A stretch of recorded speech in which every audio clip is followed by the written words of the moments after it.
तो वह जमीन पर एक गंध छोड़ दी जाती है। अन्य चींटियां इसी गंध को सूंघकर रास्ता पहचानती हैं और एक कतार में चलती हैं। महत्वपूर्ण बिंदु, यदि चींटी को रास्ता भटकना हो तो वह गंध के माध्यम से अपने समूह को ढूंढ सकती है। 2. रेशम का कीड़ा, सिल्कवॉर्म। रेशम का कीड़ा अपनी मादा को कई किलोमीटर दूर से भी उसकी गंध से पहचान लेता है। 3. कुत्ता, डॉग्स। कुत्ते गंध की मदद से अपना इलाका, टेरिटरी निर्धारित करते हैं।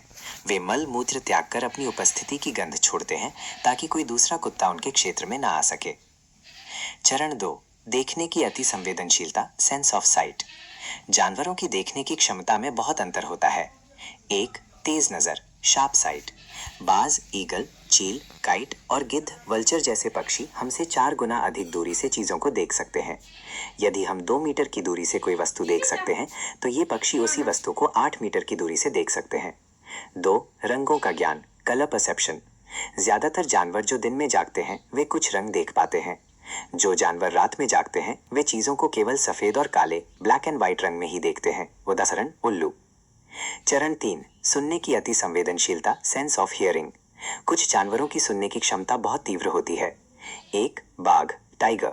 बाघ की सुनने की क्षमता इतनी तेज होती है कि वह हवा से पत्तों के हिलने की आवाज और शिकार की आहट, झाड़ियों में मूवमेंट के बीच अंतर पहचान लेता है। 2. हाथी। हाथी अपने बड़े कानों का इस्तेमाल सुनने के साथ साथ शरीर को ठंडा रखने के लिए भी करते हैं। 3. सांप। सांपों के बाहरी कान नहीं होते, वे जमीन पर होने वाले कंपनों, वाइब्रेशंस को महसूस करके सुनते हैं। चरण 4, जानवरों का संदेश और नींद, कम्युनिकेशन एंड स्लीप। 1. खतरे का संदेश, डेंजर सिग्नल। कुछ पक्षी खतरे की चेतावनी के लिए विशेष आवाजें निकालते हैं। लंगूर भी खतरे को देखकर खास आवाज निकालकर अपने साथियों को अलर्ट करते हैं। मछलियां खतरे की चेतावनी बिजली की तरंगों, इलेक्ट्रिक सिग्नल से देती हैं। सुनामी से कुछ समय पहले जानवरों ने अजीब व्यवहार करना शुरू कर दिया था, जिससे पता चला कि वे आपदा को पहले ही भांप लेते हैं। 2. नींद का पैटर्न, स्लीपिंग पैटर्न। स्लॉथ, यह भालू जैसा दिखने वाला जानवर है जो पेड़ पर उल्टा लटक कर 17 घंटे सोता है और अपने जीवन काल में केवल 8 पेड़ों पर ही जाता है। छिपकलियां अक्सर ठंड के मौसम में लंबी गहरी नींद, सीजनल स्लीप में चली जाती हैं और सर्दियों में उन्हें देखना मुश्किल हो जाता है। परीक्षा के लिए तैयारी। इस अध्याय से अक्सर जानवरों और उनकी इंद्रियों के मिलान, मैचिंग और बहुविकल्पीय प्रश्न, MCQs पूछे जाते हैं, जैसे 1. कौन सा जानवर रात में केवल काले और सफेद रंग में देखता है? उत्तर, उल्लू।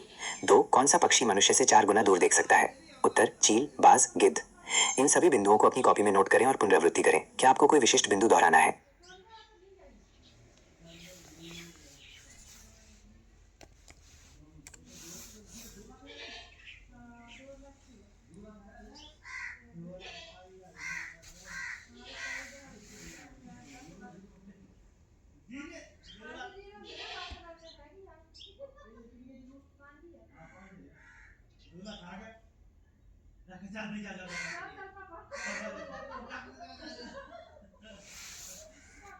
ठीक है, अब हम अगले चरण की ओर बढ़ते हैं। चूंकि हमने अध्याय 1 को पूरी तरह से समझ लिया है, अब ये सुनिश्चित करना आवश्यक है कि आपने विषय वस्तु को NCERT के मानकों के अनुसार आत्मसात कर लिया है। मैं आपसे इसी अध्याय पर आधारित 2 संक्षिप्त प्रश्न पूछूंगा। आपको उत्तर सटीक और बिंदुवार देने हैं। प्रश्न 1, बोध स्तर। यदि आप पार्क में बैठे हैं और अचानक एक चील, काइट, आसमान से नीचे आकर आपके हाथ से खाने की कोई वस्तु छीन ले जाती है, तो ये चील की किस इंद्रिय की अति संवेदनशीलता को दर्शाता है?